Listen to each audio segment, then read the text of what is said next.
কালকেও আপনারা দেখেছেন ভেনেজুয়েলায় একটা বড় ভূমিকম্প আঘাত করেছে এবং পরপর দুইবার। এখন পর্যন্ত লক্ষ লক্ষ মানুষ বিল্ডিং এর নিচে পড়ে আছে, জীবন্ত মানুষ। মানে বিল্ডিং যে ধসে পড়েছে, বিল্ডিং এর নিচে পড়ে আছে, উদ্ধার করার মতো কোনো লোক পাওয়া যাচ্ছে না। কারণ গোটা দেশটা একটা বড় সড়ো মানে আপনার এই ভূমিকম্পর মুখোমুখি হয়ে ধ্বংসস্তূপে পরিণত হয়েছে। আল্লাহ এই ধরনের আযাব গজব থেকে আমাদেরকে হেফাজত করুন, সবাই বলেন আমিন। তো একটা সূরা আল্লাহ দিয়েছেন, যে সূরাটার নাম হচ্ছে ভূমিকম্প। মাঝে মাঝে ভাবি, দুনিয়ার এই 7 মাত্রা 8 মাত্রা 9 মাত্রার ভূমিকম্পে যদি লক্ষ লক্ষ মানুষের এরকম প্রাণহানি ঘটে, মহাভূমিকম্প কিয়ামতের ময়দানে যেদিন হবে, আল্লাহ যে কিয়ামতের সূচনাতেই আমাদেরকে দেখাবেন সেই দিনের ভূমিকম্পের ভয়াবহতা কতটা মারাত্মক হবে। জোরে বলেন আল্লাহু আকবার। এটা আপনি থিঙ্কিং করতে পারবেন না, কল্পনা করতে পারবেন না। এটা আমি পারবো না, আপনি পারবেন না, এটা সম্ভব না। বিল্ডিং গুলো যখন একটা কাঁপুনি দেয়, কলিজার পানি কিন্তু শুকায় যায়। বিশেষ করে যারা বড় বিল্ডিং এ থাকেন, টিন সেটওয়ালাদের ভয় কম, যে পড়লে টিনডাইতে পড়বে, আর যাই হোক মরতাম না। চাচা, এত নিশ্চিন্তে থাকার কারণ নাই। টিন পড়লে মরবেন না, দেয়াল পড়লে ঠিকই মরবেন। কথা বলেন না? তো দেয়াল পড়তে পারে না, গায়ে পড়তে পারে। মাঝে মাঝে ভয় হয়। ছোট্ট একটা সিটি, ঢাকা সিটি, 4 কোটি মানুষ। এই ঢাকা হচ্ছে মসজিদ মাদ্রাসার শহর, এই ঢাকা হচ্ছে আল্লাহওয়ালাদের শহর। যেমনই ভাবে হারামখোর পাপিষ্ঠ জেনাকাররা ঢাকায় থাকে, আল্লাহওয়ালা তাহাজ্জুদ গুজার লক্ষ লক্ষ মানুষ ঢাকায় থাকে, ঠিক কিনা? এদের কারণে আল্লাহ রাব্বুল আলামিন কিন্তু করোনার সময় বাংলার জমিনের মানুষগুলোকে রক্ষা করেছে। এই মসজিদগুলো মাদ্রাসাগুলোর কারণে, আলেম ওলামাদের কারণে, বাচ্চাদের কারণে, যারা রাত্রিবেলায় গভীর রাত্রে আপনারা তাহাজ্জুদ আদায় করেন, আপনাদের কারণে আল্লাহ কিন্তু হেফাজত করেছে। দেখেন, এটা নিয়ে কিন্তু আমরা চিন্তা করতেছি না, ফিকির করতেছি না। চিন্তা ফিকির করে আপনি কি করবেন? যদি সিডোর আসে, আইলা আসে, মানুষকে কিছু করতে পারে? পারে না। কিন্তু একটা জায়গায় মানুষের সক্ষমতা আছে আমাদের, সেটা কি? যেই মালিক এই ভূমিকম্প পাঠায়, সেই মালিকের রাগটাকে দমানোর সক্ষমতা ওই মালিকই আমাদেরকে দিয়েছে। সেই সক্ষমতা হচ্ছে চোখের পানি। চোখের পানি। বুঝেন নাই কথা? ভূমিকম্প দেন কে? সিডোর, আইলা। সেই 2007-এ সিডোর হয়েছে, আইলা হয়েছে। 1 সপ্তাহ আগে আমার সফর ছিল সাতক্ষীরায়। ওখানকার ভয়াবহ প্যানিক এখনো নাকি মুরব্বীদের কাছে আছে। হুজুর মাঝে মাঝে আটকে ওঠে, মানে রাতের বেলায় ঘুমাইছে না, আটকে ওঠে। কেন? একটু বাতাস হলে না জানি সিডোর আসতেছে, একটু বাতাস হলে না জানে আইলা আসতেছে, একটু বাতাস হলে না জানে ভূমিকম্প আসতেছে। অসংখ্য মানুষ আপনাদের আমাদের মধ্যে এখন আছে কিন্তু, যাদের প্যানিকটা এখন খুব বেশি। একটু কাঁপুনি দিলেই ভয়ে আতঙ্কিত হয়ে যায়, না জানি আমাদের বিল্ডিংটা আমার উপরে ভেঙে পড়ছে কিনা। আতঙ্কিত হন আর যাই হন, শুধু সরকারকে ভাবলে হবে না, আমাদের প্রত্যেকটা মুমিন মুসলমানকে ভাবতে হবে, আল্লাহ এই 4 কোটি, গোটা বাংলার জমিনে 18 কোটি 19 কোটি মানুষকে হেফাজত তুমি করতে পারো। মাবুদ, তুমি এরকম ভয়াবহ ভূমিকম্প আমার ঢাকাতে, আমার বাংলার জমিনে দিও না। জোরে বলেন আমিন। কি হবে? হবেটা কি জানেন? এক একটা বিল্ডিং এ ঢাকায় এখন এমনও বিল্ডিং আছে, অ্যাপার্টমেন্ট আছে, যেখানে প্রায় 1-1.5 হাজার ফ্যামিলি থাকে। এরকম জোন তৈরি হয়েছে না, বড় বড় মানে অ্যাপার্টমেন্ট এরিয়া। এখন কথা হচ্ছে যে যখন ভূমিকম্প হবে, উদ্ধারটা কে করবে? যদি মানুষ দামে চাপা খেয়ে পড়ে থাকে, আপনার বাচ্চাটার কি অবস্থা হবে? আমার বাচ্চাটার কি হবে? আপনার মেয়েটার কি হবে? আপনার মাটার কি হবে? বলা সহজ, রানা প্লাজার ঘটনাটা একটু মনে করেন। কথা বলেন না কেন? এত তাড়াতাড়ি মানুষ ভুলে গেলেন? দেয়াল পড়ে, বিম পড়ে হাতটা আটকে আছে, বেচারা আকুতি করতেছিল, ভাই আমার হাতটা কেটে তোমরা অন্তত বাইর করো আমারে। সেটা পর্যন্ত সক্ষম হয়নি। কত মানুষের এরকম, 1 ফোঁটা পানি, ভাই পানি, একটা ফোঁটা পানি দাও। সেম এই পরিস্থিতি আল্লাহ মুখোমুখি না করুক। ভয়াবহ ভূমিকম্প যদি হয় বাংলার জমিনে এর চিত্র হবে। এখন উদ্ধার করবে কে? সরকার পারবে না। আমাদের টেকনোলজি প্রযুক্তি এত নাই, কতগুলো বিল্ডিং, 4 কোটি মানুষকে সামাল দেওয়া এত সহজ না।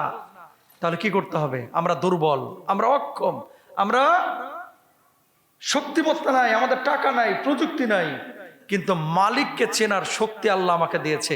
যে আল্লাহ ভূমিকম্প দেবে সে আল্লাহর দিকে আমাদের ফিরতে হবে। কথা বলেন ঠিক কিনা? যখন পেটে ভাত নাই, টাকা নাই, পয়সা নাই, খাবার নাই, কিচ্ছু নাই, তখন আমরা কি বলি? হুজুর আমার আল্লাহ আছে, আমার আর কাউরের দরকার নাই। এখন ভূমিকম্প নিয়ে আমাদের অবস্থাটা হচ্ছে সেই, আমাদের অবস্থা হচ্ছে সেই জায়গায়। আমরা জানি সরকার পারবে না, কোনো সরকারই পারবে না। 4 কোটি মানুষের এত বড় ঢাকা সিটি, এটাকে সামাল দেওয়া সম্ভব না। কয়টা বিল্ডিং এর প্রযুক্তি আপনি কিনবেন? যখন বার্গারের মতো, রানা প্লাজার মতো এরকম আল্লাহ না করুক পড়বে, তখন দেখবেন আপন ভাই ভাইকে উদ্ধার করার ক্ষমতা হারায় ফেলবে। তাহলে বাঁচার উপায়টা কি? বাঁচার উপায়টা হচ্ছে যেই মালিক ভূমিকম্প দিচ্ছে সেই মালিকের সাথে একটা সম্পর্ক তৈরি করা, ঠিক না? এই মালিকের সাথে সম্পর্ক তৈরি করার জন্য যা কিছু হালাল সেগুলোকে বাস্তবায়ন করা, যা কিছু হারাম সেগুলোকে দূরে ঠেলে দেওয়া। হারাম জিন্দেগি আল্লাহ রাব্বুল আলামিনের ক্রোধ তৈরি করে। আল্লাহ রাব্বুল আলামিন বান্দাদের উপরে রহমের নজরে তাকান না। আল্লাহ রাব্বুল আলামিন বান্দাদের ব্যাপারে পবিত্র কোরআনুল কারীমের মধ্যে কি বলছে খেয়াল করেন।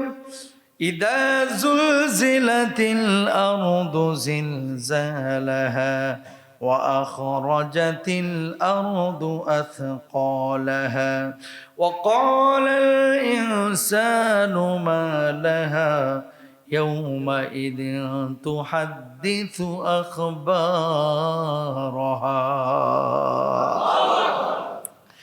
রাব্বুল আলামিন বললেন, এবং যখন পৃথিবী তার ভর সমূহ বের করে দিবে, মানুষ বলবে হায় হায় কি হলো। পৃথিবী যখন প্রবল কম্পনে প্রকম্পিত হবে, ইদা জুলজিলাতিল আরদু জিলজালাহা, মহাভূমিকম্প যখন তৈরি হয়ে যাবে, জমিন তার ভেতরের সমস্ত সম্পদগুলো বের করে দিবে, মানুষ বলবে হায় হায় কি হলো কি হলো। ইয়াউমাইযিন তুহাদ্দিসু আখবারাহা, সেদিন সমস্ত মাটিগুলো আপনার আমার ব্যাপারে সাক্ষী দিবে, আল্লাহর সামনে দাঁড়িয়ে যাবে। জোরে বলেন আল্লাহু আকবার। ও কলিজার টুকরা ভাইরা আমার, দুনিয়ার জিন্দেগির 1-2টা ঝাঁকুনেই যদি আমাদের কলিজার পানি শুকায় ফেলে, কিয়ামতের ময়দানে যে ভূমিকম্পটা হবে, যেই ভূমিকম্প 7 মাত্রার 8 মাত্রার 10 মাত্রার না, ওই ভূমিকম্প অনবরত পৃথিবীটা কাঁপতে থাকবে আর জমিনগুলো মড়মড় করে ফাটতে থাকবে। জোরে বলেন আল্লাহু আকবার। জমিনগুলো ফাটতে থাকবে। এই জমিনের একটা অংশ আর একটা অংশের থেকে আলাদা হয়ে যাবে, বড় বড় খাদ তৈরি হবে, গভীরতা তৈরি হয়ে যাবে। আর জমিনের নিচে সোনার যে খনি আছে, গ্যাসের যে খনি আছে, কয়লার খনি আছে, লোহার খনি আছে, আল্লাহ রাব্বুল আলামিন এই জমিনের উপরে সেই খনিগুলোকে তুলে দিবেন। জোরে বলেন সুবহানাল্লাহ। বুঝছেন? সোনা এটা মানুষ বানায় না, আল্লাহ। সোনা আসে কোত্থেকে? আর মাটির নিচ থেকে। কোথা থেকে? জোরে বলেন কোথা থেকে? পৃথিবীর সবচেয়ে বেশি স্বর্ণ মধ্যপ্রাচ্যের চাইতেও বেশি আফ্রিকায়। কোথায়? আফ্রিকায়। মক্কায় তো সোনার খনি আবিষ্কার হয়েছে। এই সোনার খনি থেকে সোনা তুলে ওরা যদি বেচা শুরু করে, আগামী কয়েকশো বছর বৈশা খাইতে পারবে। আল্লাহু আকবার বলেন। আল্লাহ নিয়ামত দেনও আবার ছিনাও নেন। কিয়ামতের আগে আফ্রিকায়, এই যে এখন দেখেন না, আলামত পাচ্ছেন না, গোটা স্বর্ণের বাজার। দুবাই একটা মার্কেট আছে, দেরা মার্কেট, এখানে সোনা বেচা হয় কেজি হিসাবে। কিসের ভরি? কি হিসাবে? কেজি। গোটা বিশ্বের স্বর্ণের যে চালান, যে বাণিজ্য, যে ক্রাইম, সবগুলো হয় সুইজারল্যান্ড আর এই দুবাই। এই যে দেরা মার্কেট, সোনাগুলো তুলে কারা? গুগলে দেখেন, এগুলো শেখার আছে। সোনাগুলো তুলে হচ্ছে ওই ঘানার মানুষ, কারা তুলে? উগান্ডার মানুষ, কারা তুলে? তানজানিয়ার মানুষ, কারা তুলে? আফ্রিকার একেবারে নাঙ্গা ছেলে পেলে, যারা খাইতে পারে না, জামা কাপড় নাই, সারাদিন খালি গায়ে থাকে, গরুর ভুনি খায়, কাঁচা, দেখছেন না? কাঁচা মাছ খায়, মানে মানব সভ্যতার সাথে তাদের কোনো সম্পর্ক নাই। এই যে হুমরা সোমরা এই লিডাররা, মধ্যপ্রাচ্য বলেন, ইউরোপের বলেন, আমেরিকার বলেন, এরা ওদেরকে খাটায় খনি থেকে স্বর্ণ তোলার পরে এরা অবৈধ পথে ওই সোনাগুলো নিয়ে এসে কোথায় নিয়ে আসে? দুবাই নিয়ে আসে, সুইজারল্যান্ডে নিয়ে যায়। খেয়াল করেন, যে আবাদ করলো, যে তুললো, কত লক্ষ লক্ষ মানুষ, হাজার হাজার মানুষ কিন্তু এই খনিতে গিয়ে ঢুকার বাইরে হইতে পারে না, মারা যায়। কথা বুঝছেন? আমি একটা ডকুমেন্টারি দেখলাম, তো ওই যে চালনি দিয়ে, ছাকনা দিয়ে পানিতে আপনার ছেকে যদি 2 মণ মাটি, খনির মাটি যদি ছাকে, 1 গ্রাম 2 গ্রাম নাকি সোনা পাওয়া যায়। তাহলে কি পরিমাণ মেহনত করে। আর এই গোটা স্বর্ণ নিয়ে এসে বিশ্ব বাণিজ্য, বিশ্বকে লিড করতেছে দুবাই, সুইজারল্যান্ড, এরা মিডল ইস্টের, ওরা আফ্রিকা, এই পশ্চিমা বিশ্বের ওরা। কথা বলেন ঠিক কিনা? আমি কেন বললাম এই কথাটা? এই পৃথিবীর যে সোনার অধিকাংশ পাটগুলো আমরা দেখি, এগুলো কিন্তু এশিয়ার দেশ থেকে যাচ্ছে না, আফ্রিকা থেকে আসতেছে, নাহলে মধ্যপ্রাচ্য থেকে আসছে। গোটা আফ্রিকার যে একটা দুর্ভিক্ষের অবস্থা, গরিবানা হালত, এটা কিন্তু থাকতো না যদি ওরা ভালো হইতো আর নিজেদের সম্পদ নিজেরা ধরে রাখতে পারতো। কথা বলেন ঠিক কিনা? আমার বাংলাদেশে যেমন ভাবে খাবার আছে, সম্পদ আছে, গ্যাস আছে, আমার বাংলাদেশে কয়লা আছে, আমাদের খনিজ সম্পদ যে পরিমাণ আল্লাহ দিয়েছে, যদি লিডাররা ভালো হইতো, আমরা যদি ভালো হইতাম, এই বাংলার জমিনও দুবাই, সৌদি আরব হইতে সময় লাগতো না। কথা বলেন ঠিক কিনা? আমরা ভালো না। কারা ভালো না? কথা বলেন না কেন? আর আমরা ভালো না। শুধু লিডারদের দোষ দিয়ে ভালো, মানে দোষ দিয়ে লাভ নাই। আমরা ভালো না। আপনি জানেন না যে ওটা যায় চুরি করবে, তো ওরা পাঠাইছেন কেন? কথা বলে না। আপনি জানেন না যে এই লোকটাকে দিলে, বুঝে আসে না যে ঋণ খেলাপি। পৃথিবীর বুকে 2টা আমল আছে যেটা অজামিনযোগ্য অপরাধ। খেয়াল করেন, কয়টা? যেটা আল্লাহর নবী জানাজা পড়ে নাই, এই ঋণ খেলাপি। কি করে নাই? জানাজা পড়ে নাই। আপনি খেয়াল করেন, ব্যাংক থেকে লোন নিয়েছেন, লোন নিয়ে আপনি পরিশোধ করতে পারেন নাই। একটা হচ্ছে পারেন নাই, আর আরেকটা হচ্ছে ইচ্ছে করে রাষ্ট্রীয় সম্পদ পাচার করে দিয়েছেন, এখন নিজে ব্যাংকে বলতেছেন আমি ফকির হয়ে গেছি।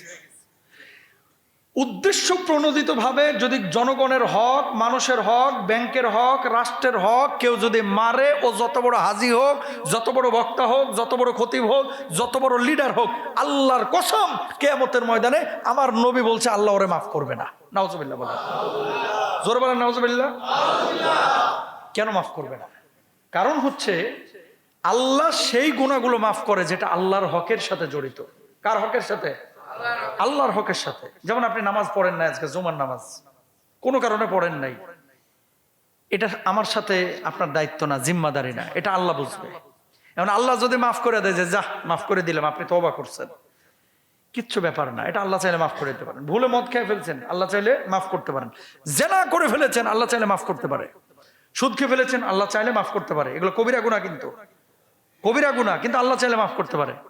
কিন্তু ওই আলম ভাইয়ের 20,000 মাইরে দিচ্ছেন, ওই জামাল ভাইয়ের 5,000 মাইরে দিচ্ছেন, আর এক দোকান থেকে বাকি খায় আপনি 10,000 মাইরে দিচ্ছেন, ব্যাংকে দেখাইছেন বিশাল বড় আমার বিল্ডিং, বিশাল বড় আমার সাভারে গার্মেন্টস, 2,000 কোটি টাকা লোন নিয়ে আস্তে করে চিপা চাপা দিয়ে সুইজারল্যান্ডে ভাগ্যে গেছেন।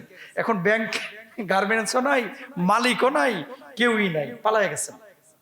খেয়াল করেন, পালায় গিয়ে বদমাইশ আবার প্রতি বছর উমরাতেও যাচ্ছে, হজ্জেও যাচ্ছে। কথা কয় না।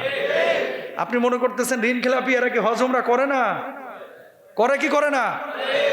আল্লাহর কসম করে বলতেছে, আল্লাহর নবী সাহাবী রিদওয়ানুল্লাহি আজমাইন দাঁড়ানো একজন সাহাবীর লাশ নিয়ে আসা হয়েছে।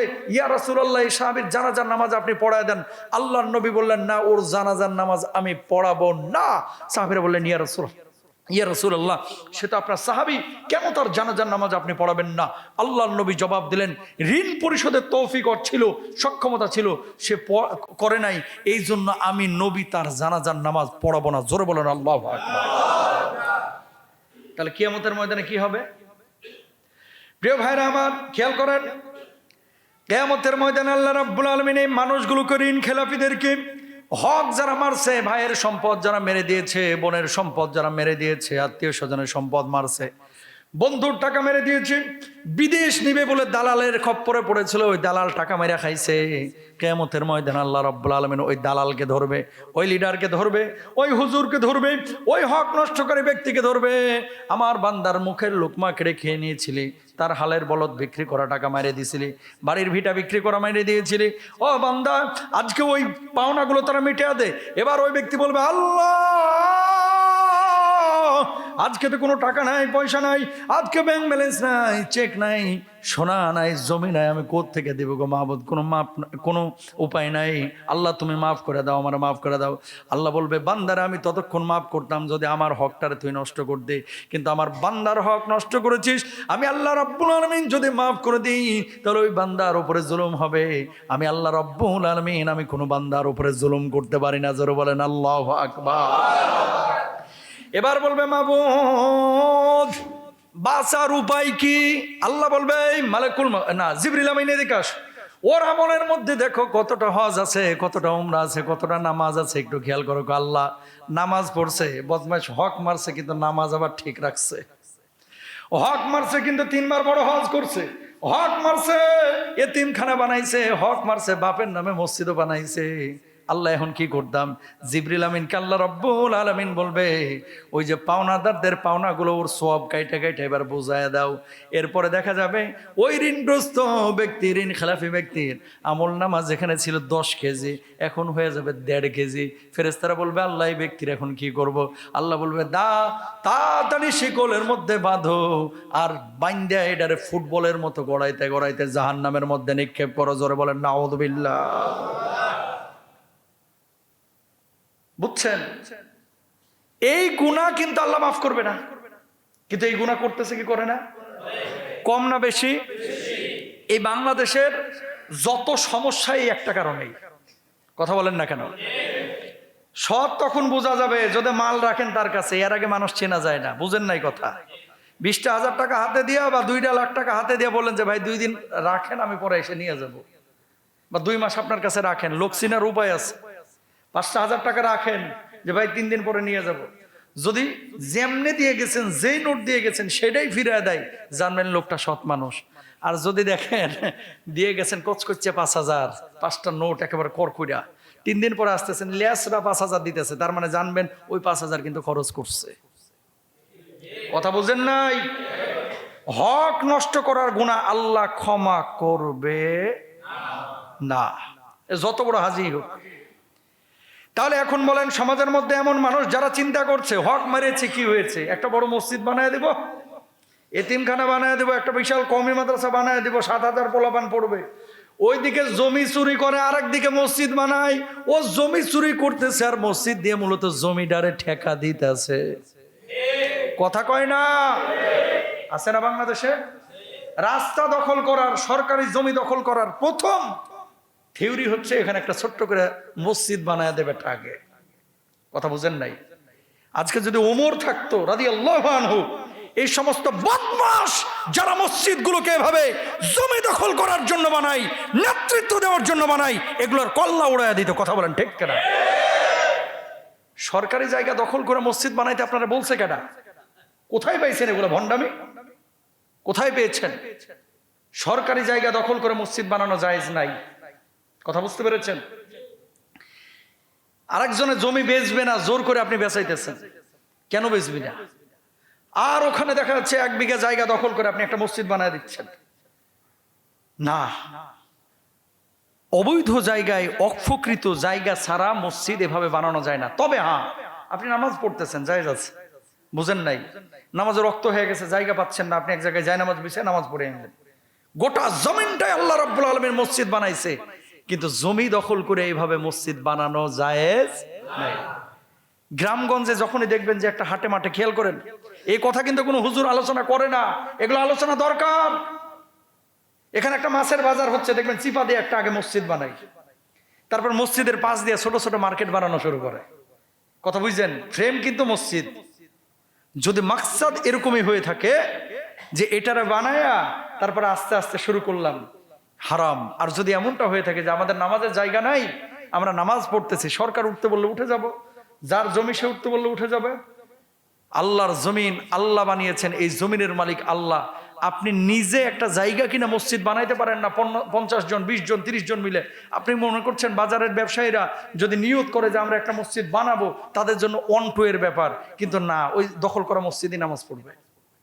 এরকম বহু মানুষ আছে।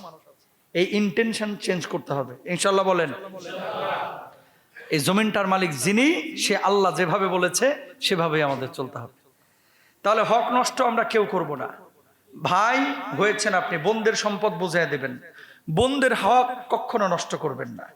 মনে রাখবেন, পৈতৃক ভিটায় আরেকজনের সম্পদ যদি আপনি নিয়ে নেন, এভাবে কিয়ামতের ময়দানে আপনার আমল কেটে আল্লাহ তাআলা ওই বোনকে বুঝাবে, আপনাকে দেওয়াই লাগবে ভাই, হয় এখানে দিবেন না আখিরাতে দিবেন। তাহলে এখানে দিয়ে দেওয়া ভালো না? হিসাব বুঝেন। ধরেন বাপের সম্পত্তিতে বোনের হক ছিল 2 কাঠা জায়গা, আপনার কথার কথা এখানে 1 বিঘার মধ্যে 2 কাঠা বোন পাইছে। আপনি বোনকে ভুলভাল বুঝাইয়া দিলেন না, বা তেরামি করলেন, ঘাওরামি করলেন। আপনি মনে করেন না যে যাক পার পেয়ে গেলাম, এটা কিন্তু আপনাকে দেওয়া লাগবেই, হয় এই জন্মে, না হলে কোন জন্মে?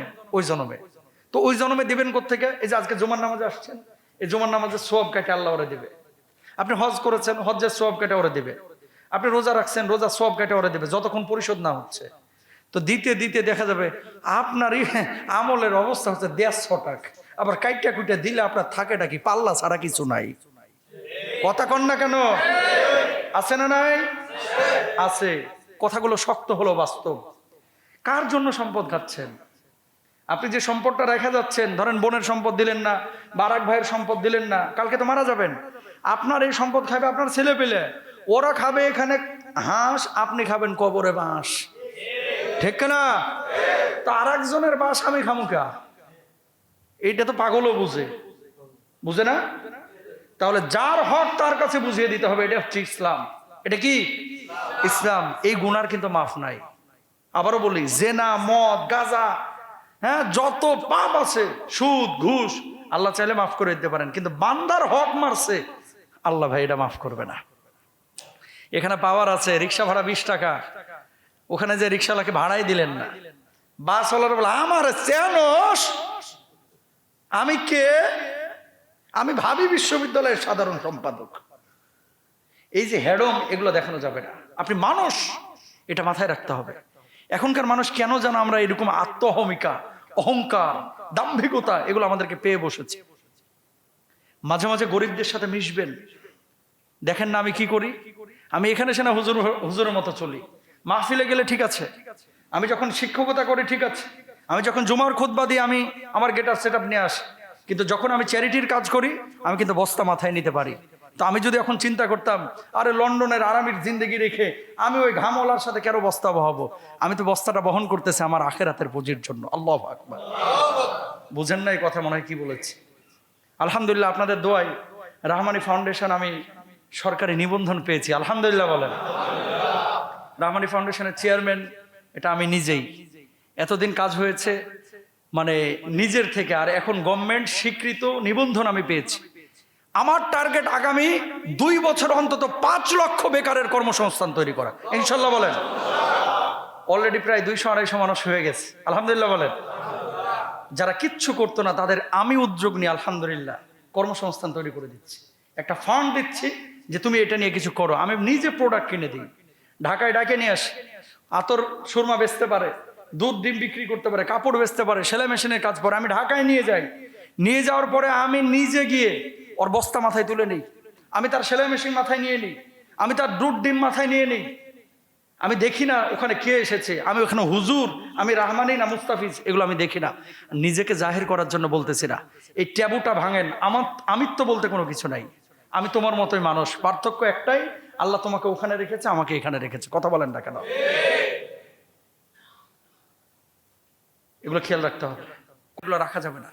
সাধারণ মানুষের সাথে মিশেন, কারণ ওই রিক্সাওয়ালাটা মারা যাওয়ার পরে তার শরীরটা যেমন পোকায় খাবে, ঠিক আপনার আমার শরীরটা ওই পোকাতেই খাবে। ওর পেটের মধ্যে যেমন ময়লা আছে, ওই আমার পেটের মধ্যে সেই ময়লা আছে। এত হেডাম দেখেন কেন? হেডামের কিচ্ছু নাই। আপনি মানুষ, সেও মানুষ। মানুষকে এইভাবে আপন করে নেন, আল্লাহ আপনার থেকে খেদমত নেবে। আমার দুঃখ লাগে, অনেক আলেম ওলামাকেও এই ভূত চাপে বসছে। বুঝেন নাই কথা? সব সময় আতর সুরমা লাগায়, একবারে কোট টোট লাগায়, আহা, হুজুরের কাছে যাওয়াই যায় না, ভিড়াই যায় না। কেন এরকম হবে কেন? আমার নবী কখনো কখনো উটে চড়েছেন, কখনো কখনো আবার উট নিজেও টেনেছেন। সুবহানাল্লাহ বলেন। আমার নবী সমাজে যেমন বিচার কার্য পরিচালনা করেছেন, আমার নবী কিন্তু বোঝাও বহন করে দিয়েছেন। আমার নবী যেমন নেতৃত্ব দিয়েছেন, মসজিদে ইমামতি করেছেন, আমার নবী সমাজে গিয়ে খেটে খাওয়া মানুষ, ঘর্মাক্ত মানুষ, একবার শ্রমিক শ্রেণীর মানুষের সাথে মিশে গেছেন। কোনো অহংকার তাকাব্বরি ছিল না। আমার উমরকে দেখে যখন সফরে গিয়েছেন, রাষ্ট্রীয় সফরে নতুন দেশে ঢুকলেন, ঢোকার পরে ওই দেশের রাষ্ট্রনায়করা তাকায় রয়েছেন যে কোথায় উমর, মানে কি এমন আচরণ, এমন চালচলন যে উমরের গেট আপ সেট আপ দেখে বুঝার কায়দাই নাই যে এটা উমর নাকি উমরের খাদেম। তো উমরকে জিজ্ঞেস করছে, এই উমর কোথায়? রাষ্ট্রনায়ক, অর্ধজাহানের রাষ্ট্রনায়ক উমরটা কোথায়? তো উমর রাদিয়াল্লাহু তাআলা আনহু মুচকে হাসতেছেন যে উমরকে জিগায় উমর কোথায়, তার মানে উমর ঠিক জায়গাতে আছে। উমর হ্যাডম দেখায় নাই, উমর সাধারণ মানুষের সাথে মিশে গেছে।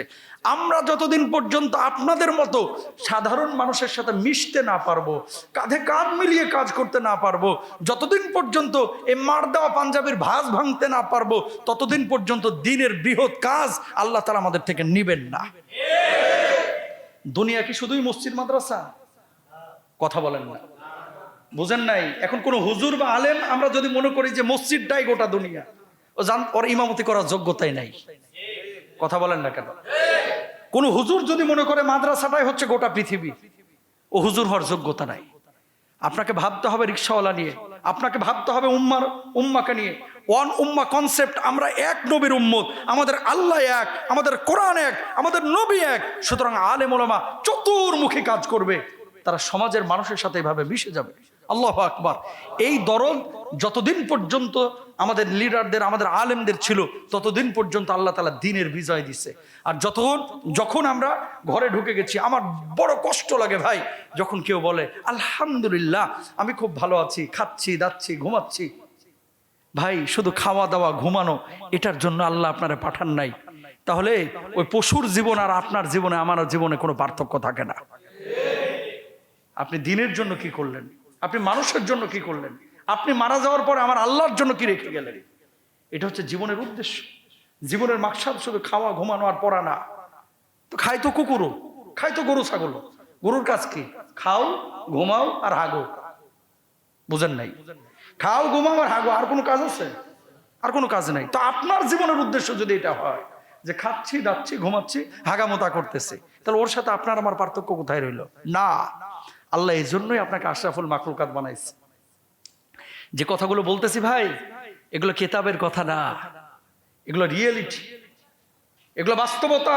যদি ফিল করেন দুনিয়া আখিরাতে সফল হবেন, যদি ফিল না করেন ধরা খাবেন আপনিও। এগুলো সবাই আপনাকে বলবে না। আপনাকে যে কথাগুলো বলতেছে খুব বুঝে শুনেই বলতেছে। আপনি মনে করেন না এমনি এমনি রহমান সাহেব লন্ডন ছেড়ে চলে এসেছে, এটা কিন্তু মোটেও মনে করেন না।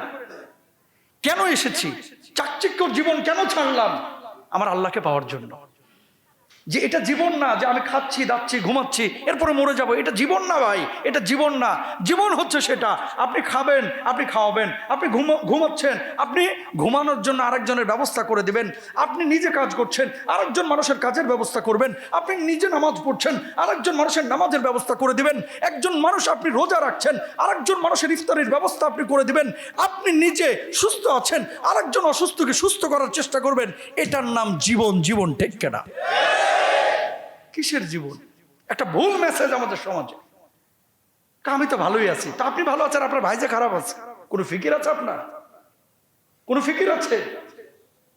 আপনারা লইয়া বিবৃত রহিতে আসে নাই কেহ অবনী পরে, সকলের তরে সকলে মোরা, প্রত্যেকেই মোরা পরের তরে। সুবহানাল্লাহ বলেন। এই জন্য আমার নবী কি বলছেন খেয়াল করেন, আহাব্বুন নাস ইলাল্লাহি মাইয়ানফাহুম লিন-নাস, মানুষের মধ্যে সর্বোত্তম মানুষ সেই আল্লাহর কাছে প্রিয় যে ব্যক্তি মানুষের উপকারে কাজ করে। জোরে বলেন সুবহানাল্লাহ। একজন মানুষ নামাজ পড়ে না, আপনার ন্যূনতম যদি এই আকীদা চিন্তা না থাকে, আরে আমার ভাইটা জাহান্নামে যাবে, আমার বাড়ির পাশে বাড়ি, তার আমি একটু নামাজের দাওয়াত দিতে পারলাম না, যদি এই টেন্ডেন্সি না থাকে, আপনিও এখনো দিন বোঝেন না, ইসলাম বোঝেন না। এজন্য আল্লাহ বলছে কি, আকিমুস সালাহ, নামাজ কায়েম করো, নিজে পড়ো, অন্যকে নিয়ে পড়ো। সুবহানাল্লাহ। কষ্ট পাইলেন? এগুলো রিয়েলিটি, এগুলো ওয়াজ না, এগুলো বাস্তবতা। বুঝতে হবে আপনাকে যে কোথায় যাচ্ছি, কি ছিল আমাদের মাকসাদ, আর কোথায় যাচ্ছি আমরা। আল্লাহ রহম করুক, আমিন বলেন। তো যখন কিয়ামতের ময়দানে ভয়াবহ ভূমিকম্প শুরু হবে, আল্লাহ রাব্বুল আলামিন এই সম্পদগুলোকে এই দুনিয়ার জিন্দেগির মানুষের সামনে তুলে ধরবেন। মানুষজন দেখতে পাবে স্বর্ণের খণ্ডগুলো পড়ে আছে, দেখতে পাবে মানুষগণ গ্যাসের খনিগুলো বের হয়ে গেছে, মানুষ দেখতে পাবে কয়লার খনিগুলো বের হয়ে গেছে, মানুষ দেখতে পাবে ব্যাংকের ভোল্টের যে বড় বড় অ্যামাউন্টগুলো ছিল, টাকাগুলো ছিল, বান্ডেল বান্ডেল ডলার পড়ে আছে, পাউন্ড পড়ে আছে, কিন্তু তার দিকে কেউই তাকাবে না। আল্লাহ রাব্বুল আলামিন এই আয়াতের তাফসিরের মাধ্যমে আমাদের মুফাসসিররা বলছেন, তাফসির করতে গিয়ে সেদিন ওই সম্পদগুলো মানুষদেরকে এইভাবে ডাকবে, আয় আয়, কাছে আয়, কাছে আয়। কেন ডাকবে? আমার জন্যই না হারাম খাইছিলি, আমি পড়ে রয়েছি, এখন দেখ কোনো কাজে লাগে কি। আল্লাহু আকবার, বুঝেন নাই? সোনার খণ্ডগুলোর জবান খুলে দিবে আল্লাহ, সোনাগুলো আপনাকে ডাকবে, আয় আয় আয় আয়, যে আমি পড়ে রয়েছি আমার নে, এই যে ডলার পাউন্ড গুলো আমার কামাইতে গিয়ে নে, হারাম করলি, এই ডলার পাউন্ড গুলো এখন নে। না এখন নিতাম না। কে নিবি না? কোনো কাজে লাগবে না, দুনিয়ায় তো কাজে লাগতো। তাহলে এখন বুঝলি না এই যে ভয়াবহ অবস্থাটা, সামনে যায় দেখ কি অবস্থাটা হয়। আল্লাহ মাফ করুক, আমিন বলেন। রাব্বুল আলামিন কি বলছেন, কি অবস্থা? ইয়া আইয়ুহান নাসুত্তাকু রাব্বাকুম ইন্না জালজালাতাস সাআতি শাইউন আযীম।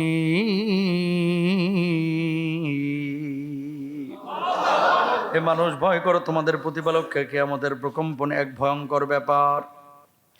يوم ترونها تذهل كل مرضعة عما أرضعت وتضع كل ذات حمل حملها وترى الناس سكارى وما هم بسكارى ولكن عذاب الله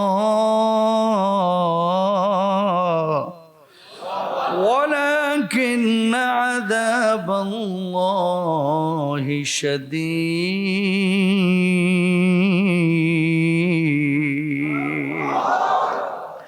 সেদিন আল্লাহ রাব্বুল আলামিন কি বলছেন? এমন ভাবে প্রত্যক্ষ করবা, দেখবা স্তন্যদানকারী মা তার সন্তানের ব্যাপারে কথা ভুলে গেছে, তার সন্তানের কথা বলে যাবে। কোন মা যদি পেটের মধ্যে বাচ্চা ধারণ করত, ওই মা সন্তান গর্ভপাত করে ফেলবে, নিজ দিয়ে সন্তান বের হয়ে যাবে, সে টেরও পাবে না। আর দুনিয়ার একজন মানুষ আর একজনের দিকে তাকাইবে, দেখবে সমস্ত মানুষগুলো পাগলের মতো ঘোরাঘুরি করছে, বিকারগ্রস্তের মতো ঘোরাঘুরি করছে, কেউ কারো কোনো উপকারে আসবে না। আল্লাহ রাব্বুল আলামিন সেদিন মানুষের জন্য আল্লাহর শাস্তি কঠিন করে উপস্থাপন করবেন। জোরে বলেন আল্লাহু আকবার। কয়টা কাইফিয়ত? মা, ছোট বাচ্চা যখন মায়ের কোলে থাকে, সহজে মা কিন্তু এই বাচ্চার কথা বলে না, তার খাওয়া, তার ঘুম। কিন্তু স্কুলে যখন যায় মাঝে মাঝে মা ভুলে, কোথায় আছে, খেলুকর মতো, কিন্তু বাচ্চার কথা বলে না। কতটা ভয়াবহ অবস্থা! ভূমিকম্প দেখলে মা তার সন্তানের কথা ভুলে যায়। আল্লাহু আকবার। সিজার করা ছাড়া পেটের বাচ্চা বাইর হয় না। আর আমার আল্লাহ বলছে ওই ভূমিকম্পের সময় ভয়ে এমনি বাচ্চা বাইর করে ফেলবে। আল্লাহু আকবার। কি ভয়াবহ কথা আমার আল্লাহ বলছেন, কি মারাত্মক শাস্তির কথা আমার আল্লাহ বলেছেন। একটু ইমাজিন করতে পারেন, কল্পনা করতে পারেন? মানুষ পাগলের মতো ছুটাছুটি করবে, বাবা সন্তানকে চিনবে না, সন্তান বাবাকে চিনবে না। আল্লাহ রাব্বুল আলামিন এমন মুহূর্তে, কিয়ামতের ওই সময়, ইয়াউমা ইয়াফিরুল মারউ মিন আখিহি ওয়া উম্মিহি ওয়া আবিহি ওয়া সাহিবাতিহি ওয়া বানিহি লিকুল্লি ইমরিইন মিনহুম ইয়াউমা ইদিন শা'নুন ইউগনি। মানুষ সেদিন ভাই ভাইয়ের থেকে পালাবে, বাবা সন্তানের থেকে পালাবে, সন্তান বাবার থেকে পালাবে। এমন মুহূর্তে আল্লাহ রাব্বুল আলামিন একজন মানুষ আল্লাহর আদালতে দাঁড়াবে, ও মাবুদ, মাত্র 2টা নেক আমলের কারণে আমি ধরাশয়ী হয়েছি। আল্লাহ, আপনি আমার একটু সুযোগ দেন না। আমার মা আছে, মার কাছে গেলে মা হয়তো বা 2টা নেকি দিবে, আমি মাপ পেয়ে যাব। আল্লাহ, আমার বাবা আছে, বাবার কাছে গেলে 2টা নেকি দিয়ে দিবে, আল্লাহ আমি মাপ পেয়ে যাব, একটু আমার সুযোগ দেন। আল্লাহ বলবো, ও বান্দারে, আজকে কেউ কারো দিকে তাকাবে না, তোর মা তোর জন্য কিছু করবে না, তোর বাবা তোর জন্য কিছু করবে না, তোর স্ত্রী তোর জন্য কিছু করবে না, তোর সন্তান তোর জন্য কিচ্ছু করবে না, তোর আত্মীয় স্বজন তোর জন্য কিচ্ছু করবে না। মানুষজন বলবে, আল্লাহ আমার ছাইড়া দেন, আমার মাফ করে দেন আল্লাহ। দুইটা নেক আমল আমার মা আমাকে নিশ্চয় দিবে আল্লাহ রাব্বুল আলামিন ওই কিয়ামতের ময়দানে। যখন মানুষ পাগলের মতো ছোটাছুটি করবে, একবার আইয়ুব নবীর কাছে যাবে, আর একবার আদম নবীর কাছে যাবে, ইব্রাহিম নবীর কাছে যাবে। ও ইব্রাহিম নবী আলাইহিমুসসালাতু ওয়াসসালাম, আমরা আর সহ্য করতে পারছি না, আল্লাহর কাছে একটু বলেন না, হয় জাহান্নামে দিয়ে দেখ অথবা জান্নাতে দিয়ে দেখ। আল্লাহ রাব্বুল আলামিনকে বলেন না। কোন নবী সেদিন আল্লাহর সামনে দাঁড়ানোর সাহস পাবে না। আমার নবী সেজদা অবনত অবস্থায় থাকবে সেই পুলসিরাতের কিনারায়। আমার নবীকে আল্লাহ বলবে, ও হাবিব আপনি মাথাটা উঁচু করেন, মাথাটা উঠান। আল্লাহর নবীর কাছে সাহাবীরা, আল্লাহর নবীর কাছে গোটা উম্মতে মুহাম্মাদি যখন গিয়ে বলবেন, ইয়া রাসূলুল্লাহ আর সহ্য হচ্ছে না, মাথার মগজগুলো টকবক টকবক করে ফুটতেছে, জমিনটা তামা তামা হয়ে গেছে, শরীরের রক্তগুলো শুকিয়ে গেছে, ঘামের মধ্যে হাবুডুবু খাচ্ছি, ওগো নবীজি আল্লাহর কাছে একটু বলেন না। আমার নবী আল্লাহকে বলবে, আল্লাহ আমার উম্মতকে তুমি মাফ করে দাও, মাফ করে দাও। আমার আল্লাহ তখন ঘোষণা করবে, ইয়া রাসূলুল্লাহ ওগো নবীজি, ওগো আমার হাবিব, দুনিয়া অনেক কষ্ট করেছেন, আপনার উম্মতের যাদেরকে পছন্দ হয় তাদেরকে আপনি বের করে নিয়ে যে দল সহকারে জান্নাতে নিয়ে চলে যান। সেদিন সেই মুহূর্ত হবে। কিন্তু মা, এই সন্তান মায়ের কাছে যাবে দৌড়ায়, নবীজির শাফায়াতের আগে মায়ের কাছে যাবে। মা দুইটা নেক আমলের কারণে আমি ধরাশয়ী হয়ে গেছি, এমন অনেক ঘটনা ঘটবে কিয়ামতের ময়দানে। মা সেদিন জবাব দেবে সন্তানকে, এই সন্তান, দুনিয়ার জিন্দেগিতে 20টা বছর না রান্না করে খাওয়াইলাম, জীবনটার বাজি রেখে তোরে দুনিয়ার মুখ দেখাইলাম, সারা জীবনের সব শখ আহ্লাদ তোর জন্য বিসর্জন দিলাম, আজকে দুইটা নেক আমল চাচ্ছিস রে বাজান। আমি নিজেই বিপদে আছি যে আমার কি হয়, আমি মা তোমারে দুইটা নেকি দিতে পারবো না। আল্লাহু আকবার। কি হবে সেদিন উপায়? সেদিনের উপায়টা কি হবে? একটু থিঙ্কিং করেন। বহুত ব্যস্ত আপনারা, বহুত ব্যস্ত আমরা, এত ব্যস্ত নামাজটা পড়ার সময় পায় না, এত ব্যস্ত হালাল জীবনযাপনের চেষ্টা করি না, এত ব্যস্ত মানুষকে আঘাত করে কথা বলাটা ছাড়ি না, এত ব্যস্ত। এই ব্যস্ততা একদিন শেষ হয়ে যাবে, শেষ হয়ে যাবে। গত এই 8 বছরে 1 বছর ছাড়া এই কাতারেরই তো মনে হয় দেখলাম 10-15 জন মারা গেল। এই কাতারের কথা বলেন না কেন? এই যে এই কাতারে বসত, গত 8 বছরে এই কাতারেরই মনে হয় 10-15 জন মারা গেল, এই দুই কাতার মিলে। আমার তো এখনো ভাসে যে এখানে বসতো চেয়ার নিয়ে, চোখে ভাসে। কত চাচা নিয়মিত মুসল্লি ছিল, চলে গেল। একদিন তো আপনিও আমি অতীত হয়ে যাব। একটু কল্পনা করেন তো, যে চাচারা চলে গেছে, উনি চলে যাওয়ার পরে ওনার বাড়িঘর কি ধ্বংস হয়ে গেছে? একটু জোরে বলেন, ধ্বংস হয়ে গেছে? উনি চলে যাওয়ার পরে ওনার বাল বাচ্চা আহাল পরিবার সব কি মারা গেছে? উনি চলে যাওয়ার পরে এই গোটা আশুলিয়া জামগড়া এটা কি ধ্বংস হয়েছে? পৃথিবী কিন্তু সব কাজ আপন গতিতেই চলছে, মাঝখানে শুধু মুরব্বি নাই। দুনিয়া কিন্তু দুনিয়ার গতিতেই চলছে। আপনিও চলে যাবেন, আমিও চলে যাব, সব কিছু তার আপন গতিতেই চলবে। 3 দিন 4 দিন 5 দিন আপনাকে মানুষ মনে রাখবে, এরপরে কিন্তু ভাই কেউ আপনাকে আর মনে রাখবে না, কেউ না। অহংকার কেন করব বলেন? কেন?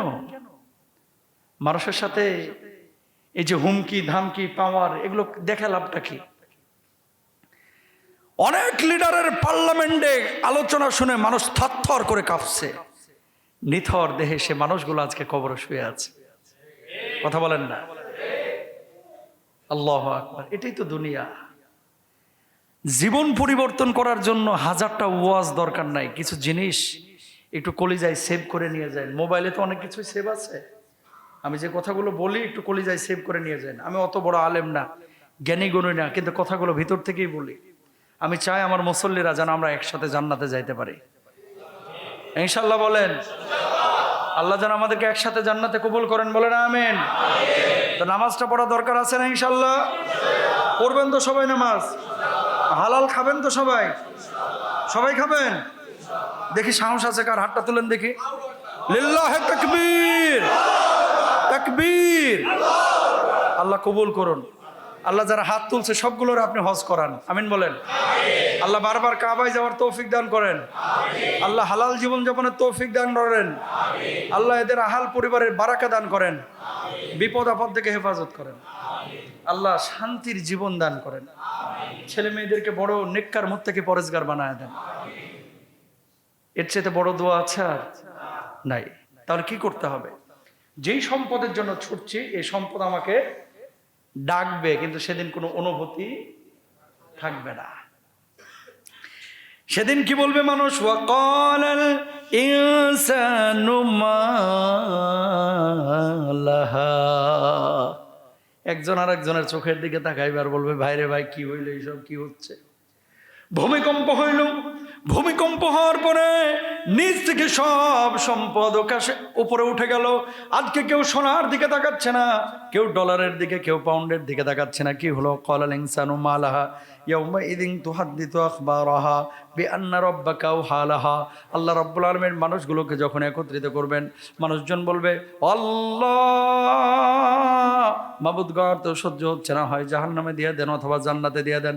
জিবরিল আমিনকে আল্লাহ রাব্বুল আলামিন ডাক দিবেন, তোমার টিম নিয়ে আসো, ওর আমলনামাগুলো বের করো, তার আমলনামা তার সামনে হাজির করো। আল্লাহ রাব্বুল আলামিন যখন বান্দার সামনে আমলনামাগুলো পেশ করবেন, বান্দার প্রথম কথা তখন এমন হবে, ও মাবুদ এই কাজটা আমি জীবনেও করি নাই, এটা ভুল লেখছে। নাউজুবিল্লাহ বলেন। প্রথম কথা কি? আমি জীবনেও করি নাই। আমি এ কাজ করতে পারি? আমি এ কাজ করতে পারি না, ও ভুল লেখছে। এবার আল্লাহ বলবে, কি ফেরেশতারা তোমরা কি ভুল টুল লেখছো নাকি? আল্লাহ ডকুমেন্ট কিন্তু খাড়া আছে। কি? যেই জায়গায় দ্বারা আকামটা করছে ওই জায়গার মাটি লইতেছে, মাটি নিয়ে গেছে। কোথাকার মাটি? ফ্যান্টাসি কিংডমের, ওয়াটার কিংডমের মাটি। কথা বুঝেন নাই? পানির ভিতরে কোন সিপাই ঢুকছিলা, এই সেদিন পানিও সাক্ষী দিবে। যুবকদেরকে বলতেছে, গোসল করতে গিয়া কোন সিপাই ঢুকছো, ওই সিপাও সেদিন সাক্ষী দিবে। কোন জায়গায় দাঁড়ায় ফেন্সিডিল খাইছো, ওই মাটি সাক্ষী দিবে। মাটি এবার হাজির। ফেরেশতারা বলবে, এই মাটি তুই না ফ্যান্টাসির মাটি? কয় হা। জামগড়ার মাটি না তুই? কয় হা। তুই সাক্ষী দে, ও কি তোর ওপর দাঁড়ায় কাজ করছে না? কয় আল্লাহ আমার ওপরেই দাঁড়ায় করছে যখন ফ্লাইওভারের কাজ চলতেছিল। কথা বুঝেন না? একেবারে ওইভাবেই যে অবস্থায় দাঁড়ায় ওই কাজটা করছে, আকাম কুকাম করছে, ঠিক ওই জায়গার মাটি সেদিন জবান আল্লাহ খুলে দিবে। কার কিছু লাগবে? আল্লাহ ভিডিও আছে। কি ভিডিও? হ্যাঁ, তার হাত সেদিন সাক্ষী দিবে, জবান সাক্ষী দিবে, একবারে প্রতিচ্ছবি তার সামনে চলে আসবে। মোবাইলে যদি এত কিছু সেভ রাখা যায়, হ্যাঁ, আল্লাহর কাছে কি সেভ আছে আপনি বুঝতেছেন না? বুঝবেন সেদিন, যেদিন বুঝে কোনো লাভ হইব না। কথা কন না কেন? তাহলে এখনই বুঝতে হবে। হাতরে বলবে যে এই হাত দিয়ে তো তুই সুদ খাইছিলি, এই হাত দিয়ে তো আরেকজনের ব্যাড টাচ করেছিলি, এই হাত দিয়ে তো আরেকজনের ঘুষি মারছিলি। না না না না না, আল্লাহ এই কাজ জীবন আমি করতে পারি না। হাতের জবান খুলে দিবে, এই বদমাইশ, আমি নিজে সাক্ষী দিতেছি তুই জুন মাসের 26 তারিখে ঘুষি মারছিলি কামাল মিয়ারে। পালাইব কোন দিক দিয়ে? উপায় আছে নি? এরপরে যখন ধরা খাইব, চোখে সাক্ষী দিবে, কানে সাক্ষী দিবে, হাতে সাক্ষী দিবে, আল্লাহ আমি মিছা কথা কইছি, আমার মাফ করে দেন। আল্লাহ বলবে যে তাহলে এতক্ষণ লাফাইলি কেন? মাফ সেটা আমার ইশারায়, কারা হবে না হবে পরের কথা। ইন্নাস সামা ওয়াল বাসারা ওয়াল ফুআদা কুল্লু উলাইকা কানা আনহু মাসউলা। সবকে জিজ্ঞেস করা হবে সেদিন। আপনার মুখ, জবান, চোখ নিজেরাই সাক্ষী দেবে। সেদিন অ্যান্ড্রয়েড ফোনও লাগবে না, পালানোর কোনো উপায়। এবার মানুষজন বলবে যে আল্লাহ বাঁচায় দেন, আল্লাহ ভুল করছি, মাফ করে দেন। তো যাদের ব্যাপারে আল্লাহর দয়া হবে আল্লাহ মাফ করবে, যাদের ব্যাপারে দয়া হবে না তাদের মাফ করবেন না। ওয়াকালাল ইনসানু মা লাহা ইয়াউমাইযিন তুহাদ্দিসু আখবারাহা বিআন্না রাব্বাকা আওহালাহা ইয়াউমাইযিন ইয়াসদুরুন নাসু আশতাতা লিউরাউ আমালাহুম। দলে দলে মানুষকে জমা করা হবে। এই দলের লিডারকে? আল্লাহ দলের লিডার হিন্দু। দলের লিডারকে? আল্লাহ হুজুর। দলের লিডারকে? খতিব। দলের লিডারকে? অমুক দল তমুক দল। যেই হোক না কেন, যে আপনাকে সৎ কাজের আদেশ করেছে, যে আপনাকে সৎ কাজের দিকে দেখিয়েছে, যে আপনার জন্য ভালো কাজ করেছে, এই সমস্ত লিডাররা তার কি উম্মত নিয়ে, সে সমস্ত লিডাররা নবীরা তাদের অনুসারীদেরকে নিয়ে, সে সমস্ত পীর সাহেবরা তাদের অনুসারীদেরকে নিয়ে দলে দলে জমা হবে। এখন যা দেখতেছে যারা অনুসরণ করছে, হে বেটাই জান্নাতে, জান্নাত না জাহান্নামে সার্টিফিকেট নিয়ে বয়ে রয়েছে। তো আপনার লিডার যদি জাহান্নামী হয় আপনার অবস্থাটা কি হবে? কথা বুঝেন নাই? এই জন্য ব্যক্তি নির্বাচন যাকে অনুসরণ করবেন, দুনিয়ার এই জামানার কোনো মানুষকে অনুসরণ না করে আমার নবীর সুন্নাহকে অনুসরণ করেন। আর যারা নবীওয়ালা কাজ করতেছে এদের অনুসরণ করেন, যে যাকে অনুসরণ করলে আল্লাহকে পাওয়া যাবে। শোনেন, এটা আবার আওয়ামী লীগ বিএনপির ওয়াজ মনে করেন না, আমি সামগ্রিকভাবে বলতেছি। আমাদের মূল লিডার হচ্ছে মুহাম্মদুর রাসূলুল্লাহ সাল্লাল্লাহু আলাইহি ওয়াসাল্লাম। তো আমরা সেই নবীর সাথে উঠব, আমরা সেই নবীকে খুঁজব কিয়ামতের ময়দানে। কিন্তু আপনার ধ্যান, জ্ঞান, মন সব কিছুতে যদি নবীর চাইতে কাউরে আপনি প্রায়োরিটি দিয়ে থাকেন এই দুনিয়ায়, কিছু লোক আছে দেখবেন যে এত গবেষণা, এত চিন্তা লালন করতেছে, মানে পিশাবের জন্য জান দিয়ে দিবে, কিন্তু পিশাব নিজেই শিরিক কাজ করতেছে। হুজুরের জন্য জান দিয়ে দিবে, নিজেই শিরিক করতেছে, বেঈমান। অথবা এমন লিডার যার জন্য জীবন দিয়েও দিচ্ছে, লিডার নিজেও নামাজ কালাম পড়ে না, দিনও মানে না, দিনও ফলো করে না। তাহলে আল্লাহর কাছে আমরা কি জবাব দেব? এই জন্য উচিত হচ্ছে যার সাথে চলবো, যার সাথে উঠবো, যার সাথে বসবো, যাকে ভালোবাসবো, আমাদের ভালোবাসা হবে একমাত্র আল্লাহর জন্য, সম্পর্ক ছিন্ন হবে কার জন্য? আল্লাহর জন্য। এটা মূলনীতি, আপনারা লিখে নিন, মাথায় রেখেন। আল্লাহর জন্য এগুলোকে অনুসরণ করতে হবে, এগুলো বুঝতে হবে। শেষ। তাহলে আল্লাহ কি বলছেন? দলে দলে সেদিন একত্রিত করা হবে, মানুষকে ডেকে নিয়ে আসা হবে। তারপরে কি করবে?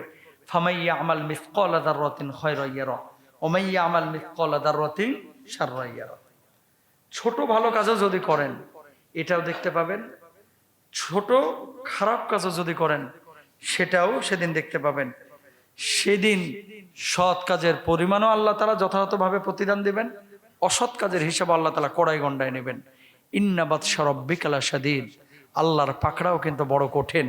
আমার কলিজার টুকরা ভাইয়েরা, আমার মহব্বতের মানুষেরা, এই জন্য আমাদেরকে সব সময় খেয়াল রাখতে হবে, সবাই আমরা মারা যাব, দুনিয়া শেষ, আখিরাতটাই হচ্ছে চূড়ান্ত, যার শুরু আছে কোনো শেষ নাই। আমরা এই যে আলোচনাগুলো, এখান থেকে মূল মেসেজটা হচ্ছে দুনিয়ার জিন্দেগিটাকে প্রায়োরিটি কম দিয়ে আখিরাতের জিন্দেগিটাকে বেশি প্রায়োরিটি আমরা এখন থেকে দেব। সবাই জোরে বলি ইনশাআল্লাহ। আমার নবীর চাইতে বেশি আমি কাউকে ভালোবাসবো না, আমার আল্লাহর চাইতে বেশি কাউকে ভালোবাসবো না। আমার নবীর জন্য, আমার আল্লাহর জন্য যা দরকার আমি তাই করব, ঠিক আছে ইনশাআল্লাহ। আমার নবীর সুন্নাহ মোতাবেক জীবনযাপন করার চেষ্টা করব।